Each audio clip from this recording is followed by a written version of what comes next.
views and opinions expressed in this program are those of the participants and do not necessarily reflect the views of BronxNet or the program underwriters.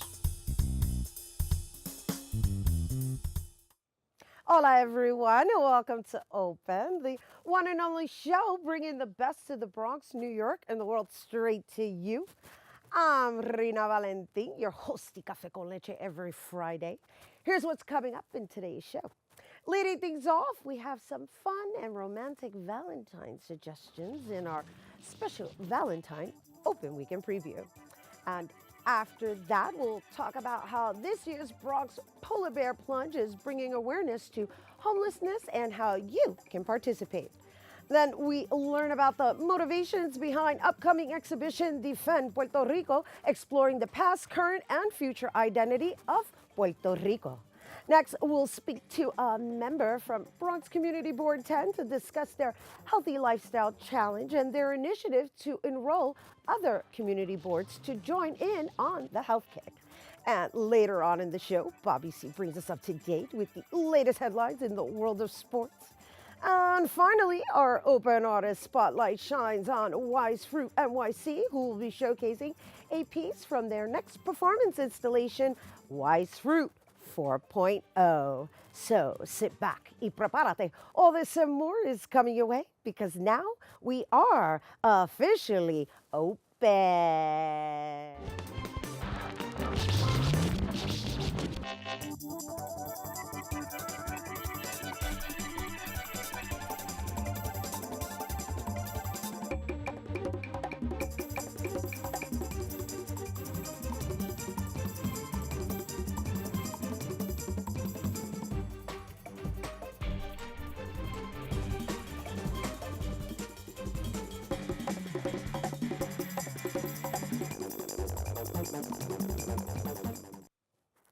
Hello and welcome to Open, everyone. I'm Rhina Valentin, your hosty Café con Leche.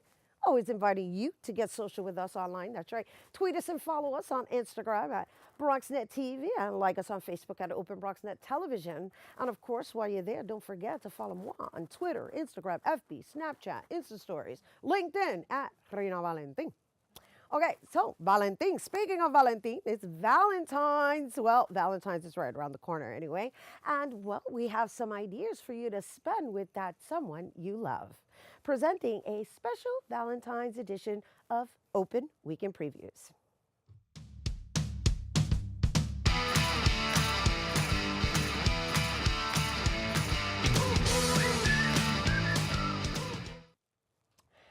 This Valentine's Day Latino concert series is making its way back to Lehman Center Performing Arts with the return of salsa, tropical, pop, and bolero superstar Jerry Rivera performing Salsa with Love.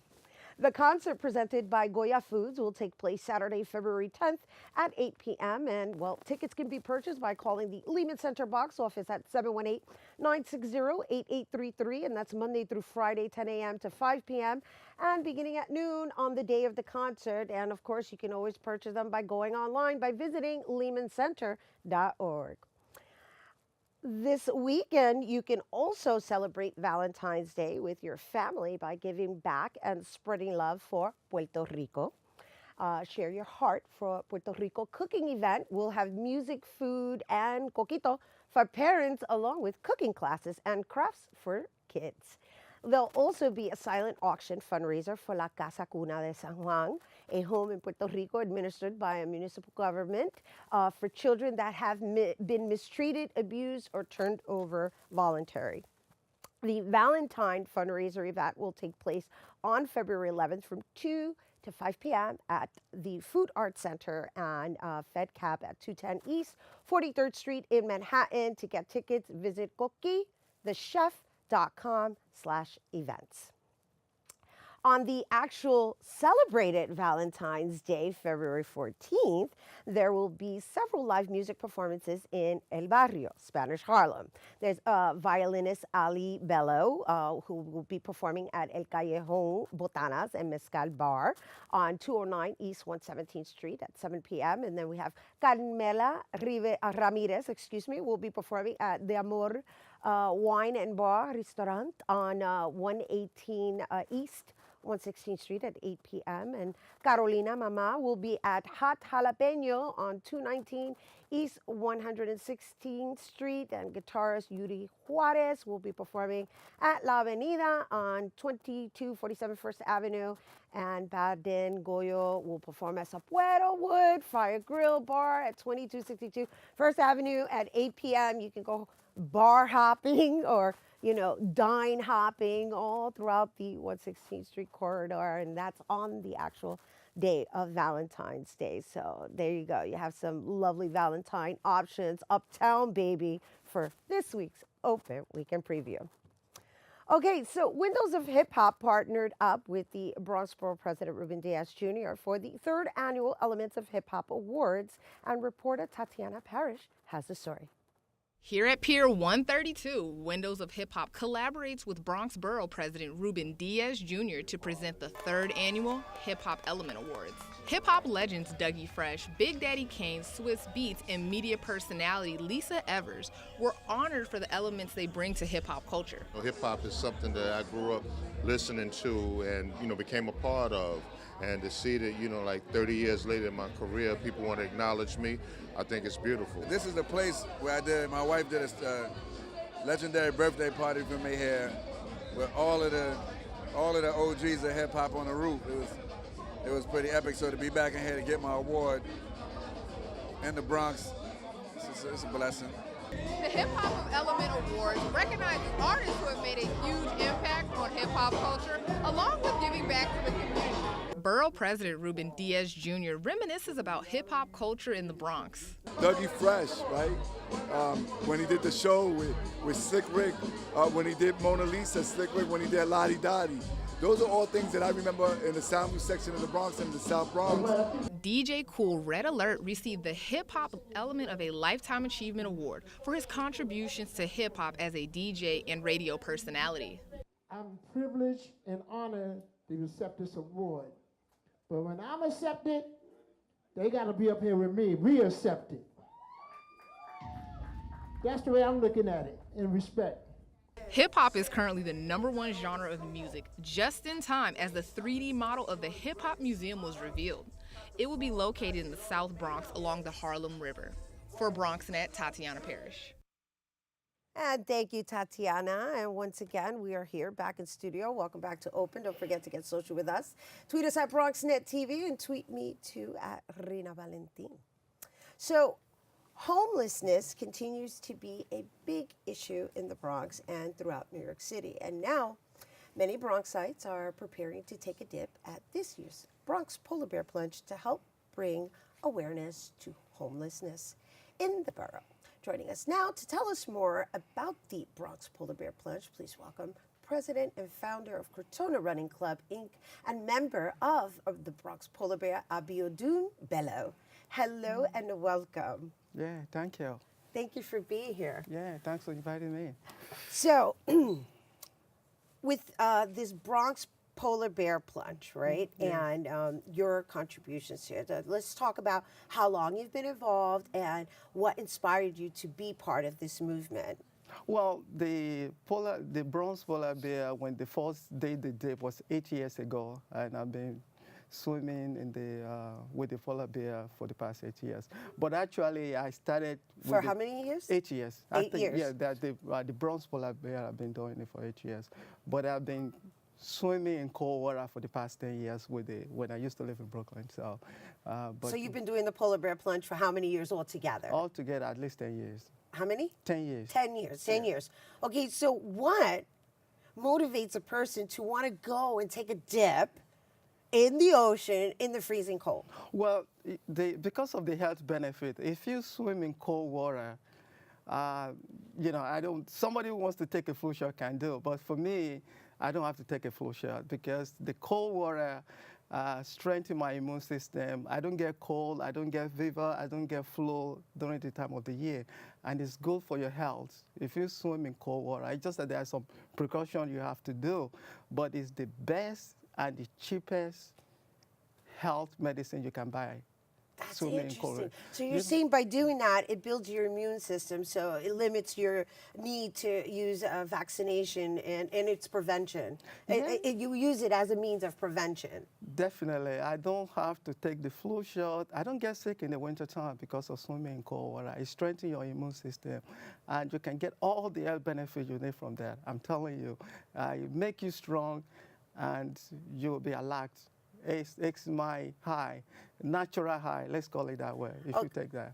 No, I can dig it. I can dig it. You're actually convincing me to maybe go and do it because Yeah, you should come and do it Saturday. You come and do chicken dip if you can't do all the way there. Okay, so but before you even started doing it, what is it about it that motivated you to do it? I mean, you kind of have like an accent, and I don't want to assume you come from a Caribbean island, but I kind of feel like maybe you do come from a Caribbean island. Actually, I was born in Nigeria, and I started. What happened is about a few years ago, I was, and I still run anyway. I'm running, and I'm having problem on my knees. One of the long run I did, and the doctor, I have meniscus, and the doctor recommends aqua aerobics.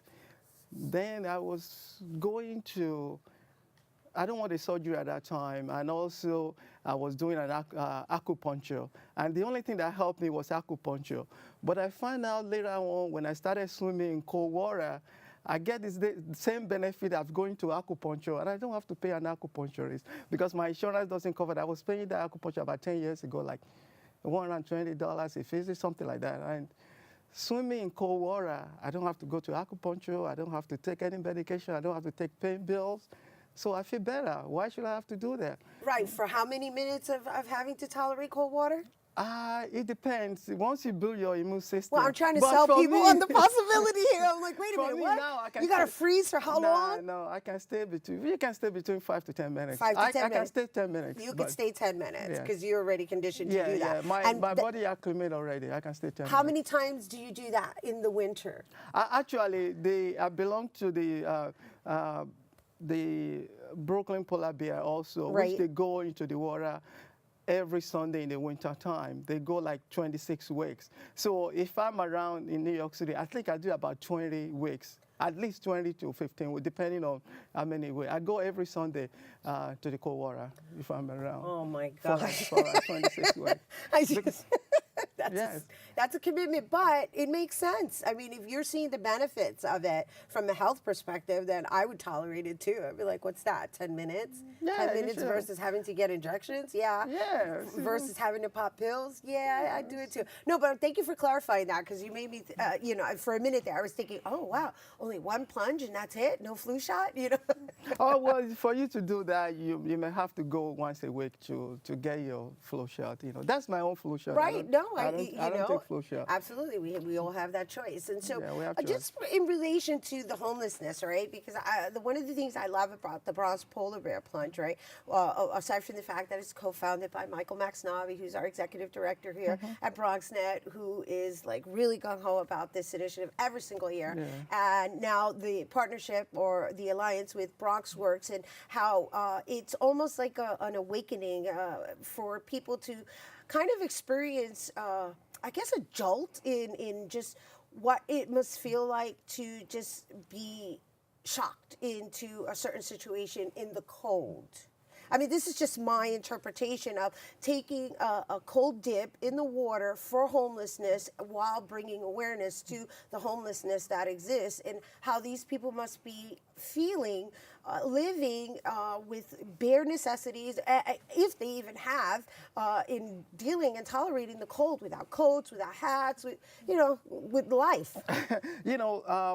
I'm glad that you said that because there's one thing I also do for the past 6 years. I do volunteer for homeless counting every year for the past 6 years. And this is one of the things that we did this year. And for me, it's just swimming in cold water for 10 minutes. It's nothing compared to somebody that have to do it on ongoing basis every single day to sleep outside. Every time I do the counting, every year, I always bow down for those guys. You should do it, and just one volunteer. I did it 6 years ago. I want to see how people live on the street. And it breaks my heart. And that's what I keep on doing it every year. And for Michael to tie it to that cold water is a very good idea, because you can go in the water and see how those people are suffering. If you can stay 10 minutes, then imagine somebody doing it every single day. So it will also let your heart open, and you could see life differently, how lucky you are. I always thank God when I do it, how lucky I am. And that's what I keep on going every year to do that, homeless county. But I exhort everybody that do that to show that we have compassion in New York City for the homeless. We should come on Saturday to do that, to show your support. Donate to that cause so that people can know. Gloves, socks, whatever you can donate to make people feel that they are welcome in the society. Because anybody can be homeless. Right. Especially when I see, you will be shocked that most of the people on the homeless are military veterans. Because if you talk to them, you will see, how can somebody who is a veteran be homeless? It's a mind-boggling. Well, I thank you. I thank you for bringing that awareness to here with us on set, to our viewers, and I thank you for committing yourself to just exuding the compassion and being a leader in showing that we need to be a stand for each other regardless of circumstances. We have to. Thank you. You should come and do chicken dip. If you can't go all the way, just to your knees. You should. You come on Saturday. All right. That's it? Well, yeah, that's it, but don't go nowhere, because I have to tell them. But Yeah, I have to give them the information. Yes. Oh my gosh, how do you do him? He's putting me on the spot here. But you guys, for more information on Mike is coming, so you should come. Oh boy. For you guys, to participate and for more information and to make a donation to the Bronx Polar Bear Plunge, you can visit BronxNet.tv, or you can go to BronxWorks.org/dip-against-homelessness, and everybody from BronxNet is going to be there. I'm going to try my best to be there, because Abiodun is being very, very enrolling in the possibilities that we can create for these people who need us. We need to be their voices. So I hope you guys can join us as well. We're taking a quick break, but when we return, we'll share a new upcoming exhibit capturing the culture and history of Puerto Rico. Don't go anywhere.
Welcome back to Open, everyone. You know, always inviting you to stay connected with us. That's right, by liking us on Facebook at Open BronxNet Television. And so, the Caribbean Cultural Center, African Diaspora Institute, will soon be debuting the Defend Puerto Rico exhibit, and that's going to be happening through photography, video design, and Immerse 360 Media.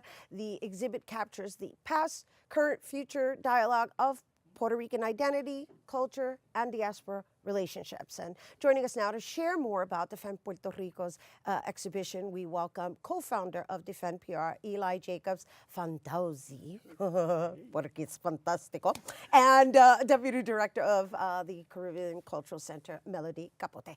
Hello and welcome. Thank you. Thank you for being here. Thanks for having us. Absolutely. And so before we go into Defend Puerto Rico, I just want to give a little background on the Caribbean Cultural Center now that it's established uptown. I mean, I've had Dr. Marta Moreno on before, but you know, for those who may not know, that Caribbean Cultural Center is located on 125th Street. Just give us a little background. Well, we are now. Yeah. We have finally moved into our renovated facilities on 125th Street. It's a renovated firehouse and landmarked building located between Lexington and Park on 125th, a 10-year labor of love to raise the monies to renovate the firehouse.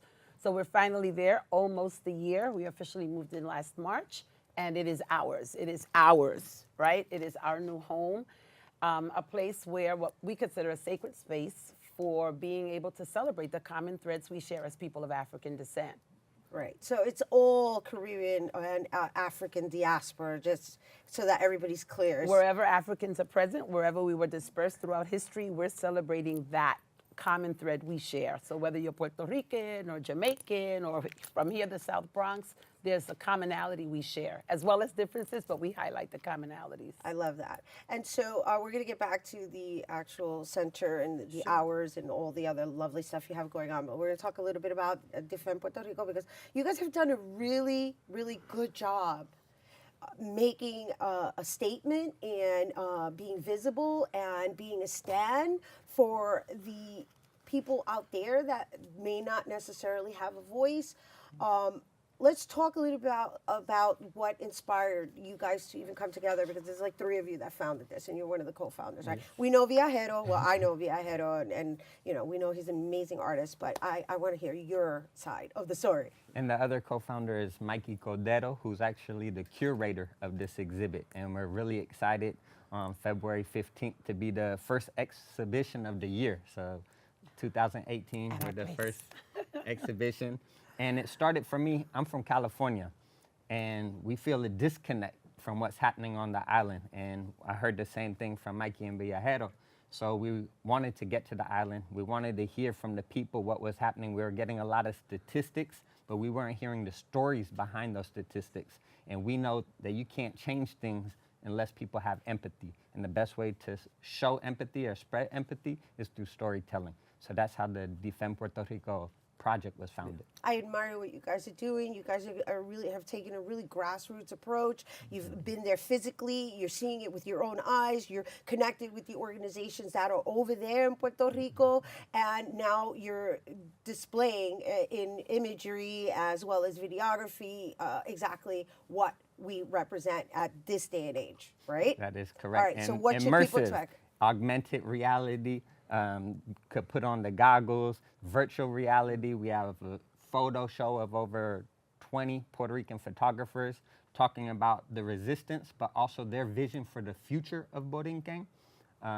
And it's gonna be exciting. There's like over 60 pieces of work. And so you're invited. Come and check it out. It's I'm definitely coming to check it out. It sounds exciting. Now let's just share a little bit about the images that we're looking at right now.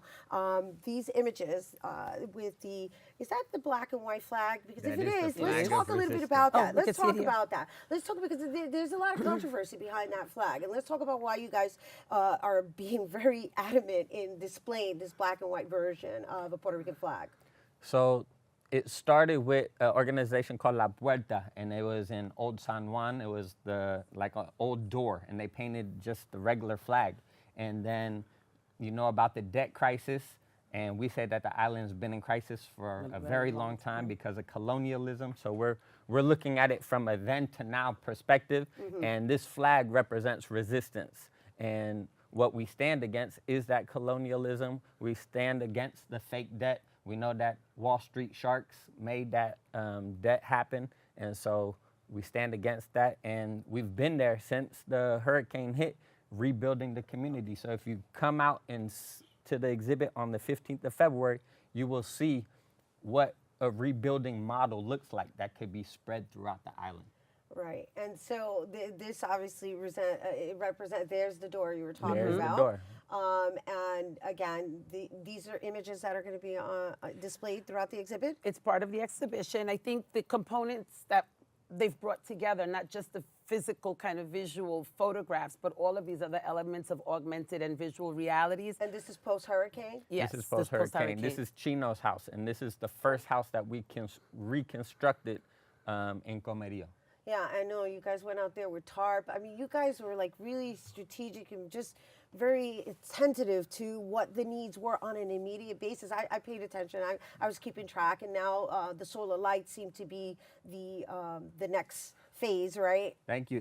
The solar lights and the tarps and everything was the first phase. And so really what we're doing right now is community empowerment. You see those kids in that picture right there on Right. the bridge. They're the ones taking control of the community. Nice. They say what houses we're gonna reconstruct next. They're working every single day. We go up maybe 2 times a week and help, but they're so activated, and that was what needs to happen. It's not a handout. It's not people coming and saying this is what you need to do. It has to come from the community What do you need? themselves. Right. And so now we have this exhibit, and that's obviously to enroll the community that's here. And so how is that connection happening? And we don't have very much time left, so I just want to make sure that we share the details of this exhibit so that people know that they have this amount of time to be a part of it. Well, and the exhibition contribute.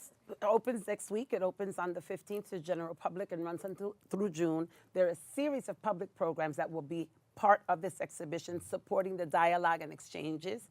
We want to acknowledge, too, that there's so many efforts being made by Puerto Ricans in the diaspora to help in the rebuilding of our home island. And so this is a sample. Puerto Rico is a window of what has happened throughout the Caribbean that has been totally ignored. Right. Including Puerto Rico, because we're no longer a conversation. The hurricane is not #1 news anymore. Right. And so this is a reminder.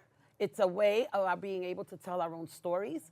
And I started earlier, the different pieces, the kind of augmented reality and virtual reality pieces, as well as the photographs, are a way of bringing in intergenerational audiences Yes. to experience and to learn how to be able to help and give back. Absolutely, to mobilize and just to come together as a community and unify with in every aspect of the word that unity can umbrella, right? Not just for resistance, not just for the fighting, but to come together to find resolution together. rebuild. Right, to rebuild. Thank you. Yes. Thank you so much for Thank being you. here. And you guys, if you want to see the Defend Puerto Rico exhibit opening reception, that's taking place on February 15th. And if for more information on the exhibit, you can visit cccadi.org. That's cccadi.org. We have to take a quick break, but when we return, we'll find out about a health initiative inspiring those in the Bronx. So don't go anywhere.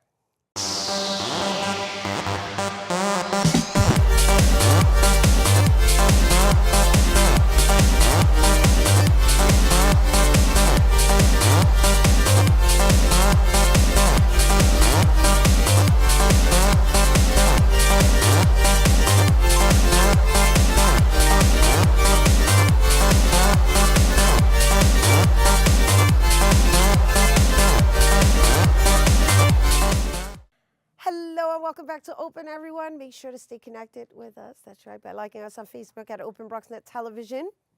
So in 2017, unfortunately, the Bronx was once again rated the most unhealthiest county in New York. And that's for the 7th year, and well, heart attacks seem to be the #1 killer between men and women. So our next guest is part of Community Board 10, Community Board 10, Healthy Lifestyle Initiative, and she's all about helping the Bronx community live a healthy life. So we're going to welcome Associate Professor of Nursing at the College of New Rochelle and co-chair of the Health and Human Services Committee at Bronx Community Board 10, Dr. Deborah Hunt.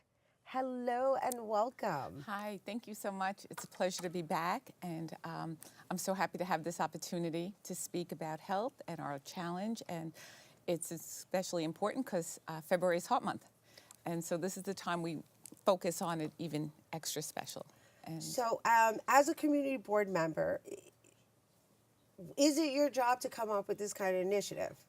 no. No, right, and I'm saying that because you have a care, and we don't want to be considered the unhealthiest county anymore. And really, it starts with us, right? And it really comes from a place of caring, not doing because it's the new year and we're gonna diet and we got New Year's resolution. It's about just reprogramming your mind into understanding that it needs to alter just the way you think about food, about the way you work your body, because you can work out without even having to go to the gym, and which is what you guys created, right? Exactly.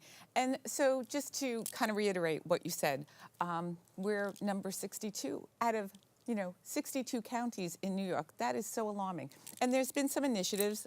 Bronx Borough President has the Not 62 initiative, But the thing is, they said we've made some inroads, but we haven't gotten there. You know, we haven't changed our rank.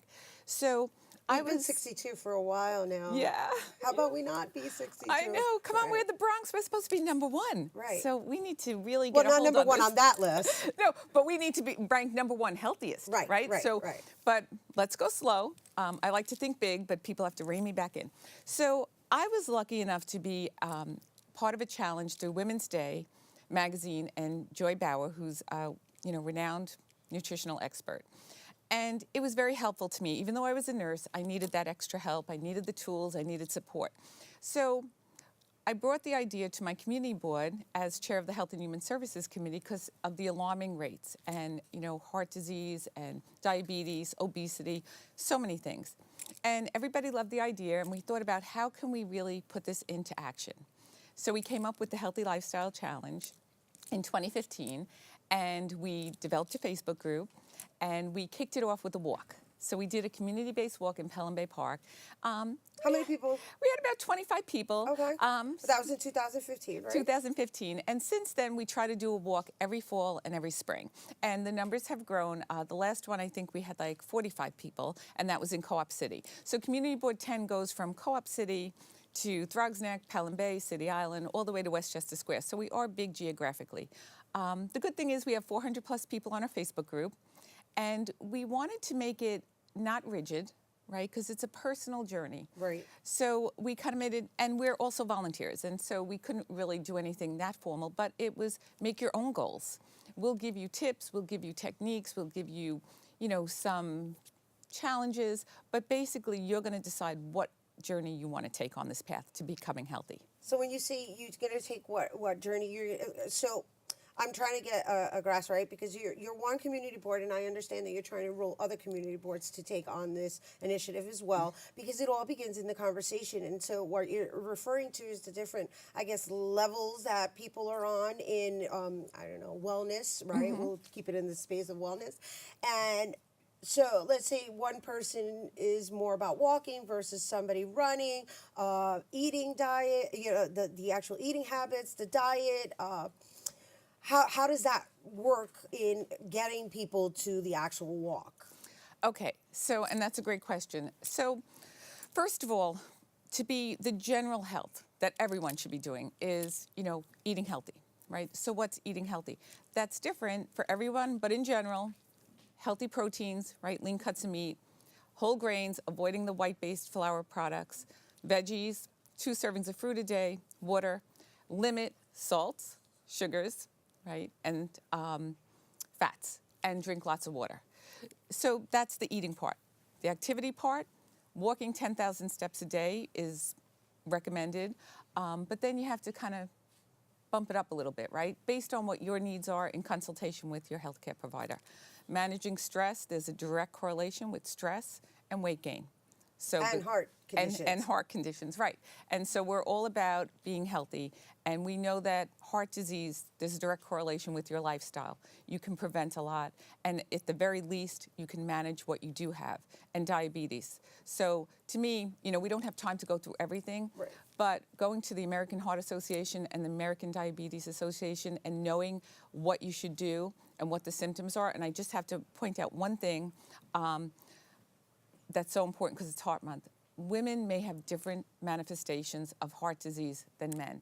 They may not have, I feel like an elephant is sitting on my chest. They may have more abdominal, and we need to get that word out too. So it's all related. So getting back to health, the other things we have to do, again, manage stress, meditation, journaling, anything you can do. To release. To release your stress and to feel better. And eventually, it may be hard when you first start, but eventually it becomes your way of life. And it's not a diet, so you have to get the term diet out of your thinking. I threw away my scale because weighing myself was psychologically a negative for me. Right, it was hindering Yes. your progress. Yeah, I it would get either it, be I a get good it. thing, and I'd say, I lost a few pounds this week, so I can eat, or I didn't lose anything, so I might as well eat whatever anyway. So that had to change. Yeah, so you were doing Yeah. the whole yo-yo. Right, so I love this, and thank you for coming here and sharing it with us. And so if anybody were watching, what do you recommend? They join the Facebook group, or they go to the website? Like, how do they move forward from this conversation we just had? Great. Yes. So definitely join our Facebook group. That's number one. Even though we're Bronx Community Board 10, anybody can join the Facebook group. So I think there'll be a link at the end of the show. Look at our website, Bronx Community Board 10, and we send out initiatives and invites when we're having our walks. We're trying to get a walk in the mall for inclement weather. We'll definitely have a spring walk outside somewhere. We try to go in different areas of our community board region. Yeah, and just get moving, and get moving, get active, be healthy. And I have to say, don't have a self-fulfilling prophecy. Like, I was at a point where I said, I'm never going to lose weight, and I'm never going to get healthy. And now I've lost weight, and I go to boot camp. Right. And it's a consciousness. It's a consciousness, and it starts in the conversation, and it starts with surrounding yourself with people who are operating with that same mentality, really, Exactly. because it starts there. But I want to And thank I you, just- Dr. Deborah Hunt. And we challenge every community board. They're in every community. They're throughout New York City. Every community board needs to take on this initiative, and we'll change our rank. I like that. So I like that. Thank you so much. I like that. Well, she had to make sure she threw that in there because it starts there, and the idea is that it expands so that the entire borough is no longer considered unhealthy. So thank you once again, Dr. Deborah Hunt. Thank you guys, you. for more information on the Healthy Lifestyle Challenge, you can go to Facebook, Bronx CB number 10's Healthy Lifestyle Challenge. That's Bronx CB 10's Healthy Lifestyle Challenge. All right, you guys stay tuned. Bobby C's Weekly Sports Roundup is coming up next.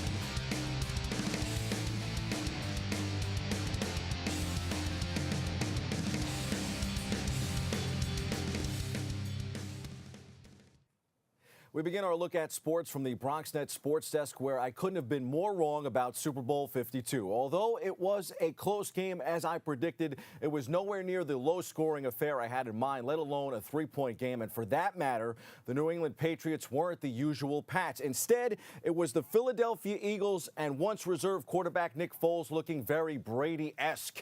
You had to think that Brady and the Pats were going to do it again, come from behind with a little over 2 minutes left and only needing a touchdown to win. But a strip fumble on the NFL great allowed the Eagles to recover and pad the lead. And even though Brady had one final crack at the end zone, it was too little, too late. Eagles 41, Patriots 33. Many will second-guess some of the moves by Bill Belichick, most notably the pregame benching of Malcolm Butler, the defensive standout and the hero of the Super Bowl just a few seasons ago. He has denied reports that marijuana and women's Super Bowl week led to his benching. His absence, in my book, added to the perfect storm that allowed Philly to win its first title. Philadelphia's first Super Bowl parade stepped off Thursday as hundreds of thousands of Eagle fans jammed the city's main thoroughfare to celebrate an NFL title many of them never thought they'd see. Fans clad in Eagles green lined up 20 deep in spots to catch a glimpse of the champs. Bundled up against freezing winds, some fans from New Jersey walked across the nearly 2-mile-long Benjamin Franklin Bridge just to get into the city. The Eagles won a shootout Sunday night by slipping off their underdog masks and playing like they had nothing to lose. The Patriots weren't out-schemed. They weren't overwhelmed by a dominant defensive line as they were during their Super Bowl defeats against the New York Football Giants. They were out-executed. Bill Belichick's team made sloppy mistakes throughout the game and left the door open just wide enough for the Eagles to fly on in. Doug Peterson's team didn't win the Super Bowl as a result of the Patriots' mistakes. The Eagles won because they executed in many of the exact ways in which the Patriots specifically struggled. I think you can make a reasonable case that this was the best offensive performance in any loss in NFL history, let alone Super Bowl history. When talking about the Patriots, the big number here is 600. The Patriots became the first team in league history to rack up at least 600 yards in a game and lose. They posted 613. The 600 club had previously gone a combined 38-0-1 before Sunday, with the previous record for most yards in a defeat coming when the San Francisco 49ers racked up 598 yards in a 34-31 loss to the Buffalo Bills in September of 1992. The Patriots never had to punt on Sunday. They scored 6 times, missed a field goal, had a drive end on downs, fumbled away the ball, and had a possession at the end of the conclusion of each half. Teams occasionally lose without punting, but it's usually because they turn the ball over a bunch. The Pats turned the ball over only once, and that one time loomed large enough to make the underdog Eagles the Super Bowl champs. Wrong prediction aside, it was a great game. Brady will have to wait for ring number 6, perhaps until next year. He and the Pats are early favorites to win the Super Bowl. The Super Bowl champion Eagles, for whatever reason, are number 2 on that list. It remains to be seen what Philly will do with Foles. The Yankees, meanwhile, went out and got themselves a Super Bowl winning quarterback this week. Yes, you heard me right. The Texas Rangers on Wednesday traded Seattle Seahawks quarterback Russell Wilson to the Yankees for future considerations. Wilson, a 4-time Pro Bowler, is expected to appear at the Yankees Grapefruit League camp in Tampa, Florida, sometime in February or March. The 29-year-old has no plans to emulate Deion Sanders or Bo Jackson and try to reinvent himself as a two-sport athlete, sources say. But he's maintained his love for baseball and wants to continue his ties to the sport, especially for the Yankees, a team he and his family have long adored. Speaking of quarterbacks to cash in, how about Jimmy Garoppolo's monster contract? The San Francisco 49ers inked Jimmy to a 5-year extension just days after he gets a cut of the Patriots' losing pot. The contract numbers are eye-popping, but the 49ers are betting that the QB will only get better and will be the centerpiece to build around. 5 years, $137 million. Oh boy, party at Jimmy's house, Rhina. In boxing, the great Roy Jones Jr. went out a winner Thursday night. After 29 years as a professional boxer, winning world titles in 4 weight divisions and having 75 fights, the legend and former pound-for-pound king bowed out with a one-sided rout of journeyman Scott Sigmund in their cruiserweight bout. Jones had always said that his final fight would be at home in Pensacola, Florida, and he gave his fans an entertaining performance at the Pensacola Bay Center, the same venue where he turned pro in 1989, and the main event of the first card to be streamed by UFC Fight Pass that also included boxing matches. Jones is among the best ever to lace up the gloves, no doubt about it. As for the UFC, they have a big one coming up in New York in April. On April 7th at the Barclays Center, Khabib versus Ferguson will headline one of the 2 title fights on the night. Fans can log on to UFC.com for more info and to purchase tickets. Time for some quick hitters from around the world of sports. The New York Mets made a splash this week, grabbing Yankee free agent third baseman Todd Frazier. A 2-year deal and $17 million was enough to entice the Todd father to switch boroughs. Thumbs down. Starting pitcher Zach Wheeler beat the Mets in salary arbitration and will get a raise from $800,000 to $1.9 million. Nice bump up there.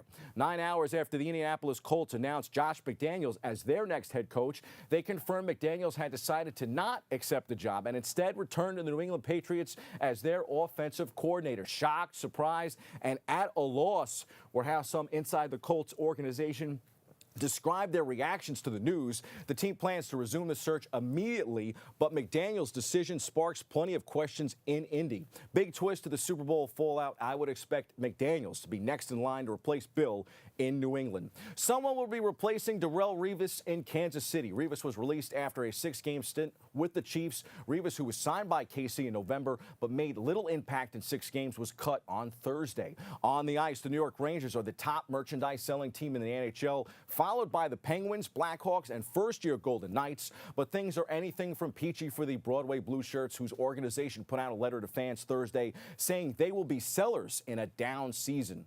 Some big names could be on the move. The Rangers will host Calgary tonight at the Garden. Plenty of moves on the NBA hardwood Thursday. The NBA trade deadline was cooking. The Cleveland Cavaliers were wheeling and dealing. The team made 3 trades involving 4 teams, sending 6 players, 2 draft picks out the door for 4 players and 1 draft pick in return. As a result, the Cavs team that will take the floor in what could be LeBron James' final stretch with the franchise, should he bolt as a free agent in July, will look nothing like the Cavs team that has stumbled to a 7-13 record since Christmas Day. Coming to Cleveland, 25-year-old combo guard Jordan Clarkson from the Los Angeles Lakers. Athletic big man Larry Nance Jr., the son of a Cavs legend from the Lakers. Plus size, smooth shooting Rodney Hood from the Utah Jazz, and steady playoff-tested point guard George Hill from the Sacramento Kings.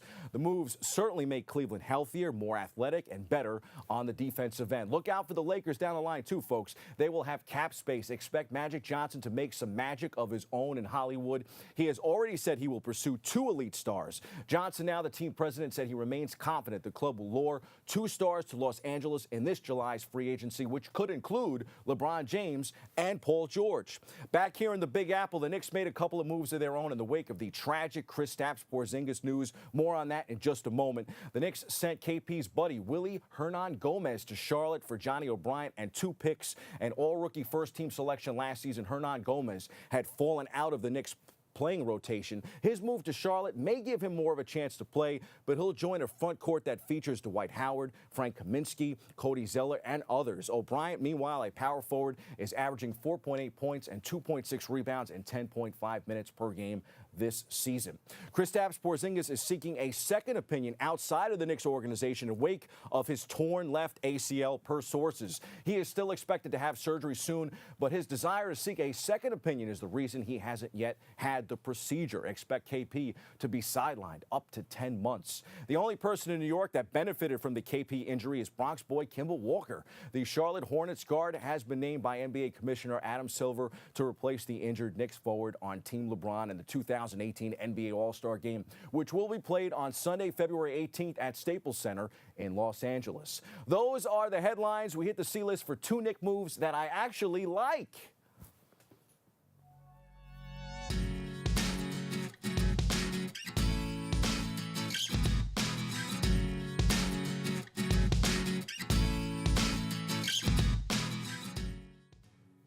The Knicks should finally be in total rebuild mode. The Knicks have acquired guard Emmanuel Mudiay as part of a 3-team trade that sends Devin Harris to the Nuggets and Doug McDermott to the Mavericks. The Knicks made the Mudiay trade official late last night. Open quote, "He is a young, athletic guard who we feel will be a valuable addition to the Knicks moving forward," close quote, GM Scott Perry said. New York acquires a former top 10 pick in Mudiay, who has a cap hit of $3.4 million and $4.3 million. The 21-year-old will be a restricted free agent in 2019. The move is a low-risk move for the Knicks based on the belief that Mudiay can develop into a starting point guard in the future.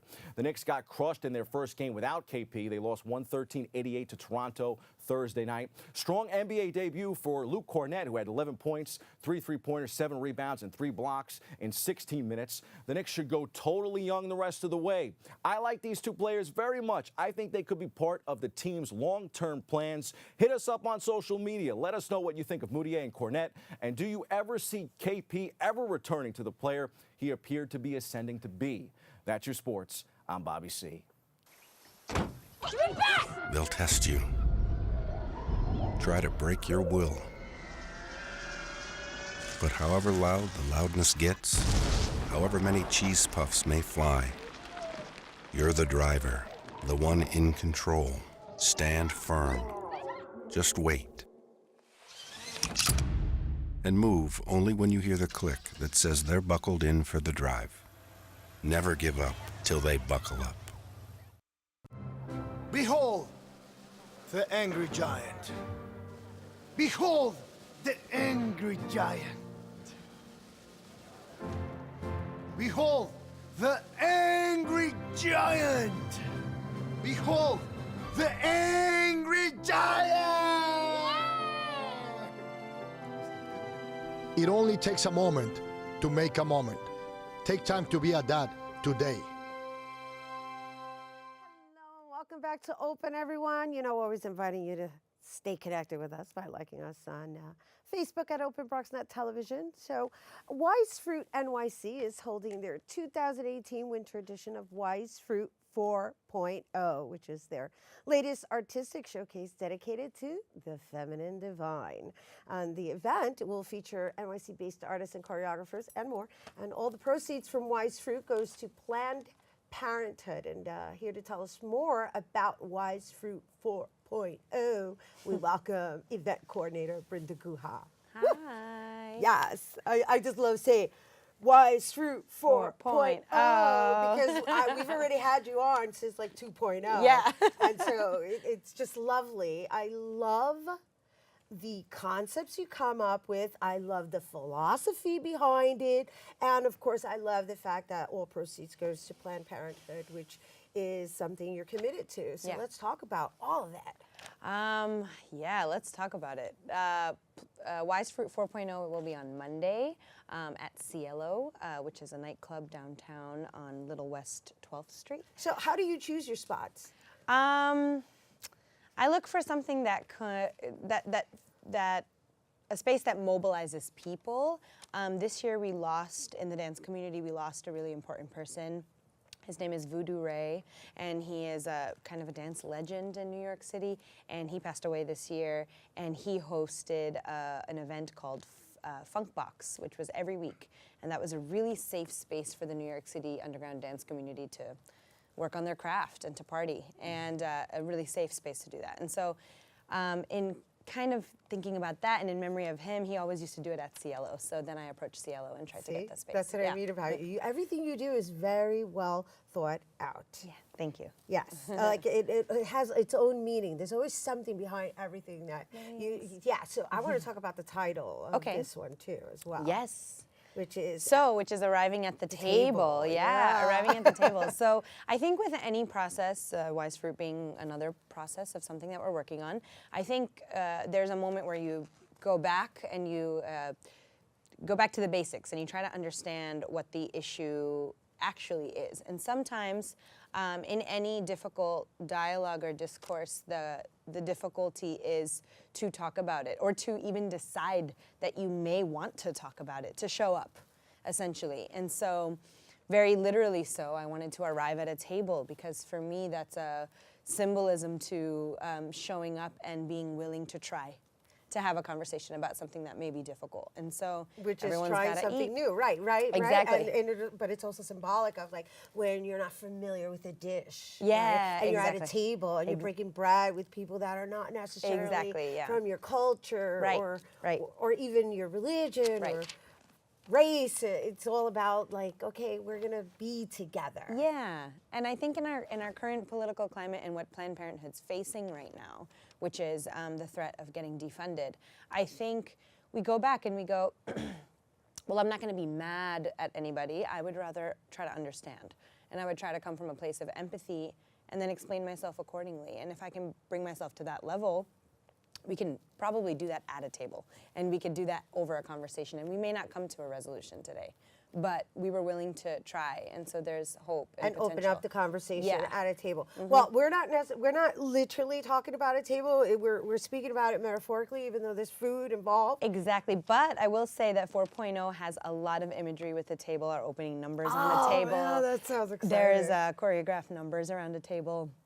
So we brought it in kind of literally, but then we took it away and made it figurative as well. So before we go to break and introduce the dancers, set us up for what we're about to say. Yes, so we have an all-female cast of 8 amazing headlining choreographers, and 4 featured curated collaborative experiences, and all of the performers for Wise Fruit 4.0 are female, and I'm super excited about that. And one of them is a very famous, well-known, and incredibly talented Eleanor Scott, and she brought her company members here today to show you a little bit of her style, her work, her vision, and that's just a glimpse of what Wise Fruit has to come. Beautiful. Yes. Thank you, Brenda. Yay, I'm so Thank excited. you. Don't worry, we're going to let everybody know where they can see the entire Perfect. show. Yay. And get a taste of the entire entree.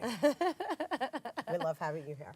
And you guys, once again, Wise Fruit 4.0 is taking place on Monday, February 12th at 7:30 p.m. at Cielo Club, located on 18 Little West 12th Street. And for more information on Wise Fruit 4.0, visit wisefruitnyc.com. We have to take a quick break, but when we return, we're going to get a taste of Wise Fruit 4.0. Don't go anywhere.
back to Open, everyone. It's now time for this week's Open Artist Spotlight.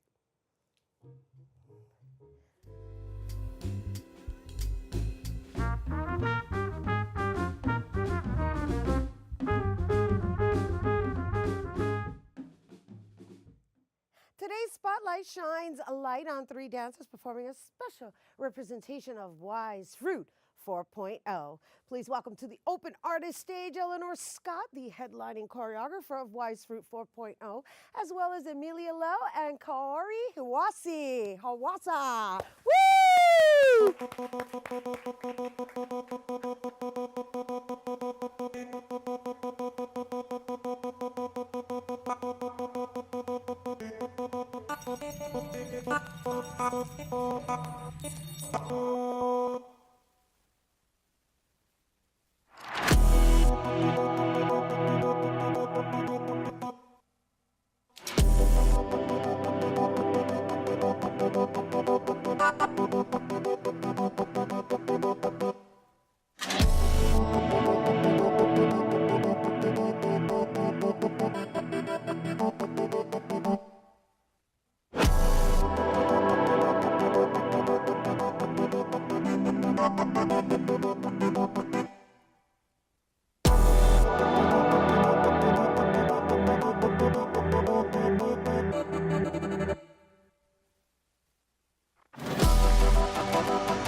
Ladies, oh my goodness.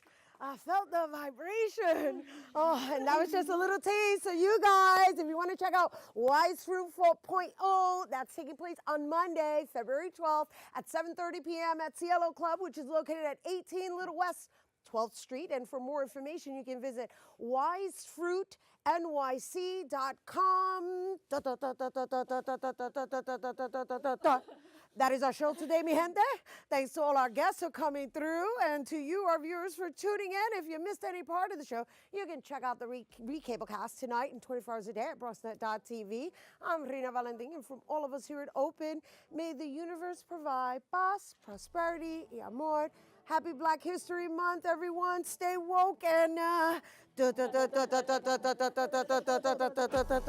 oh, wait. They're giving me the music, so I get to do it. All right.